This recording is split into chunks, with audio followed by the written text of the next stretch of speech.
Kidding. Why did I think I could cook an Italian meal even with your help? Honey, give yourself a break. Cooking is a skill. Just because you don't start out being good at it doesn't mean that you can't improve. Well, in the meantime, I should keep a long list of restaurants on speed dial. But if you want to eat anything decent, you're going to spend a fortune. Jace would be fine if we end up cashing Sonny's check. Can I play devil's advocate for a minute? Would it be so terrible to just accept a gift from Dante's father? Okay, obviously $100,000 would come in handy, but if Dante and I were in financial trouble, there's so many people that we could go to. There's Nicholas. That's assuming that you could get him to even return your calls from whatever continent he's living on. Okay, Carly's in Port Charles, and Tracy, even though she wouldn't be happy about it, she'd still help us. See, this isn't about the money. This is about a father wanting to help his son out as he starts a new life. Are you telling us we should take it? I'm not telling you what to do. I'm just saying that you might want to give Sonny fair consideration and not automatically jump to the negative, that because he's a gangster, the money is filthy and he's using it to control you and to buy you. Those are all valid points, by the way. You're right. But how about, what if Sonny was just not a gangster, but a successful businessman who wanted to do something generous for his son's wedding? I mean, $100,000 is certainly generous, and I've seen parents spend twice that much on a wedding without batting an eyelash. But that's not what this is about. He wants to have a relationship with Dante, and if he can't get it, he's gonna buy it. Honey, I don't think my son's love or his loyalty are for sale. And I seriously doubt that yours are either. Maybe Sonny doesn't know that yet. Lulu, I just don't think that this is as sinister as you're painting it all out. I think Sonny is looking for one thing that he has that you might be willing to accept from him. You know, I think he's terrified to come to your door asking for a place in your life empty-handed, that you're going to flat out refuse him. Don't we have a right after everything that's happened? You've got a right to do whatever you want, but it's not going to change the fact that he's Dante's father. Do you want Dante to have a relationship with Sonny? In a perfect world? Yeah. Yeah, I would like them to get to the point where they could put aside the fact that Dante's a cop and that Sonny's a criminal, that they could come to some mutual agreement to put that all away and just figure out who they are as a father and a son. It's not gonna happen. Yeah, you're probably right. I don't know, maybe I'm being selfish. Maybe I don't want Dante to have a relationship with Sonny because I'm so angry with Sonny.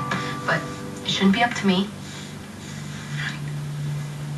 You just be honest with Dante. Tell him how you feel. And listen to him when he's being honest with you. Okay, you might not always agree on everything, but you keep that kind of respect and you can't lose. Hey, Mom, what are you doing here? I'm leaving. Oh, thank you for all that stuff. Ah, it is my pleasure. I'm sure you appreciate it. You're going to appreciate my absence even more. I didn't say that, but thank you for understanding. You remember Mrs. DiVincenzi? Yeah, I do. I'm never going to be like her. All right. I love you. I love you. Me too. Bye, Olivia. Bye. So, who's Mrs. DiVincenzi? That's a long story. Well, maybe you should pour yourself a glass of wine and tell it to me. No, I can't. I gotta get back to work. I don't want to come home and have dinner with my wife. What'd you make? If you taste it, you might have wished you stayed at the station. You want some more salad? No, I'm good. It's the only part of the meal that's edible. You should have seconds. Baby, don't be so hard on yourself. It's good. I thought we always promised to be honest. I'm being honest with you. Look, I've had worse before, okay? And the pasta is good. It's not too cooked. It's perfect. Oh my God. That's the part your mom coached me through. If she becomes too much for you, you have to let me know, okay? And I'll tell her to back off. What, so she doesn't end up like Mrs. DiVincenzi? Yeah, exactly. Are you going to tell me what that's about? All right. Mrs. DiVincenzi was the mother-in-law from hell. This guy, Tony, I knew, a nice guy, but a bit of a mama's boy. He got married, and his mother put his new wife through the ringer. What happened? I don't know. This went on for, I don't even know how many years. I guess she was really hard on the cooking of her daughter-in-law, and one Christmas she had enough. She was being criticized, and she couldn't take it anymore. She said, I'm done. I'm out of here. Have a great life with you and your mother. And she took off out into the street. Were you there? No, but it was 3 doors down. I mean, the whole neighborhood heard the whole thing. So Tony gets up and runs out to the street after her. The snow's coming down. He gets down on one knee in the middle of the street. He tells her that she's his everything, that if he loses her, he has nothing. They start crying, they hug. I mean, the whole neighborhood, so everyone's hanging out their windows, sitting out on the stoops, watching this whole thing go down. So what happened with Mrs. DiVincenzi? Okay, Tony asked my Uncle Phil, that's my mother's oldest brother, if he would do him a favor of seeing that his mother got home safely, because there was no way he was going to let her back into his house as long as he kept having to defend his wife to his mother. He kicked his mom out? Yeah, I mean, she went crazy, kicking and screaming down the street. I mean, crying, calling him an ungrateful son. And Tony just was very polite and calm, and he said, I will see you at church on New Year's, and if you decide to respect my wife, then maybe we can talk. Yikes. What's the moral of that story? Well, the moral of the story is that when you marry someone, they become your family. And that's goes for us. So I don't think I can ever see myself throwing my mother out of Christmas dinner. I would never let you. Look, the point is that you come first. Always. Well, we both know your mom's not the problem. Yeah. I saw Sonny today. Did you talk to him about the check? Not yet. Okay. Do you know what you're gonna do with it? So I'm in the evidence room with Padilla, and Sonny walks in like he owns the place.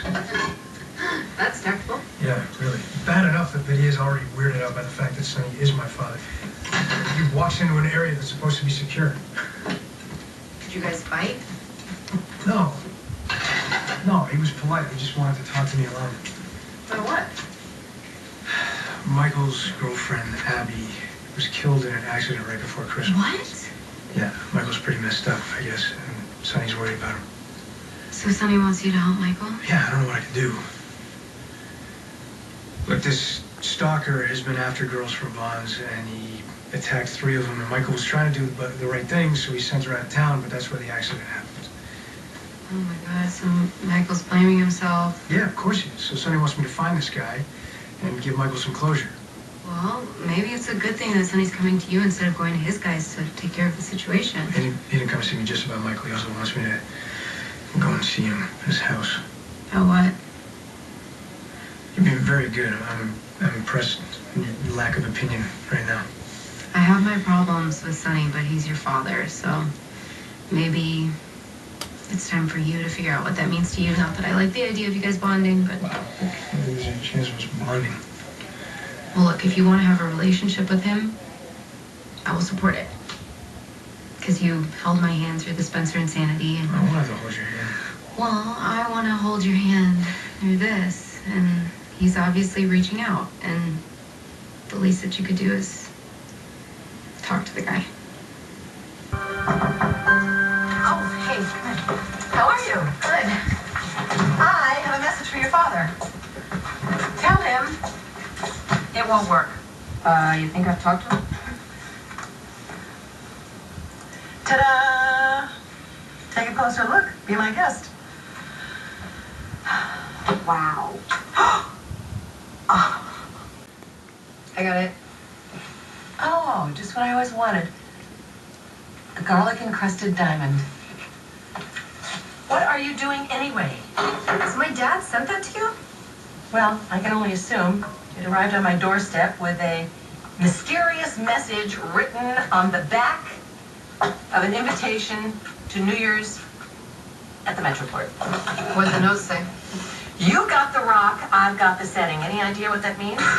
No, I mean, I told you, I haven't talked to him since the whole Eden incident. I know I should ignore the whole thing. Every time I fall for one of your father's schemes, it ends up costing me a bundle. And besides, I don't want any more mystery or unpredictability in my life. But you like that he was a challenge and he keeps things interesting. Yeah, well, your father took it upon himself to divorce me. Am I supposed to sit around and twiddle my thumbs and wait for him to change his mind? Do you want to give me a hand with this? Are you asking me for help in the kitchen? Well, you must have had some experience at some point. No? Wow, okay. What is this science project anyway? I am trying to teach myself to make a home-cooked meal for my new husband. Did you say husband? Yeah, Dante and I got married on Christmas Eve. I would have invited you, but it was, you know, sort of spur of the moment, and it was just us two. Well, Olivia was there, and she kind of invited the entire falconry clan. Congratulations. Thank you. So, no Luke at the wedding. Smart, if you want to keep it simple. Yes, it was perfect. It was short and sweet, and we're really, really happy about being married. Now, if I could just figure out this whole cooking thing. I don't know about that. About what? Well, to my mind, it's dated and unnecessary. Okay, it's new to me, but I'm hoping that I'll like it eventually. I don't think you're the type. May I? Yeah.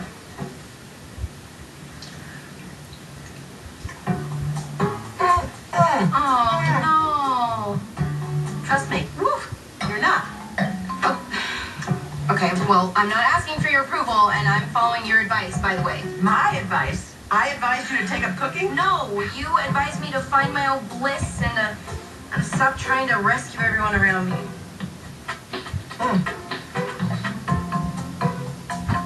That advice still stands. But if this is who Dante needs you to be, you're in trouble. Don't be dramatic. I'm not changing myself so that I can be Dante's wife. You sure about that? Yes, I am. Look, we both agreed that we weren't going to change each other, and he's, you know, got his own thing. He's a cop. I gotta figure out what my thing is. You didn't try and change Dad when you were with him. No, I didn't, and look how well it turned out. I don't think it's over between you two. I think you're gonna still go to the Metro Court and see if you guys still have a chance. That ship sailed, sister. In fact, it was hijacked and destroyed by your father, Captain Luke Sparrow. I don't know. I don't think you would be coming here asking me questions about him if you weren't still invested. I will be there to tell him that I refuse to mule for his stolen diamonds. I am done carrying his load. In fact, I'm done with him. Whatever you say. Should be a fun New Year's.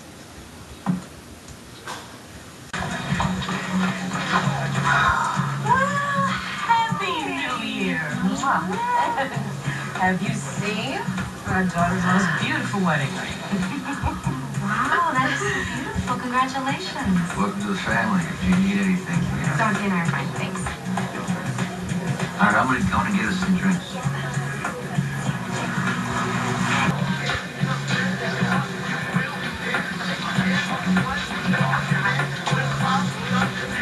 Careful. My husband's a cop. It's okay, we just won't tell him. I was afraid you weren't going to make it here by midnight. Are you kidding me? Only thing better than ending the year with my scorching hot wife starting a new one with her.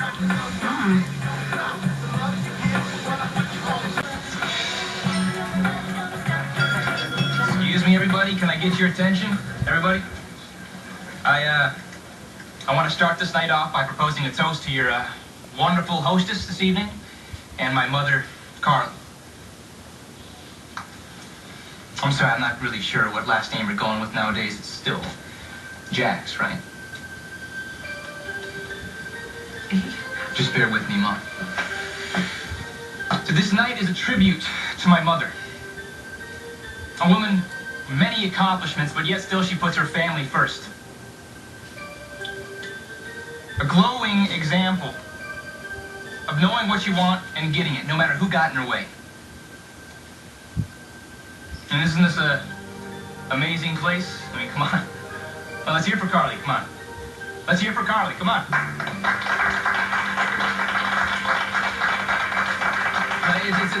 It's a shame that her partner in this establishment can't be here. My stepfather, Jax. We miss him very much. Don't we, Mom?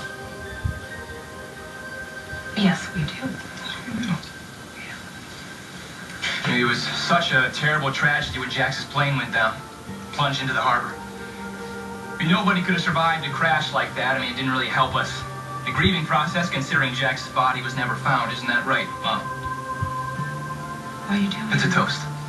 Michael, let's go. No, I'm still talking to Mom.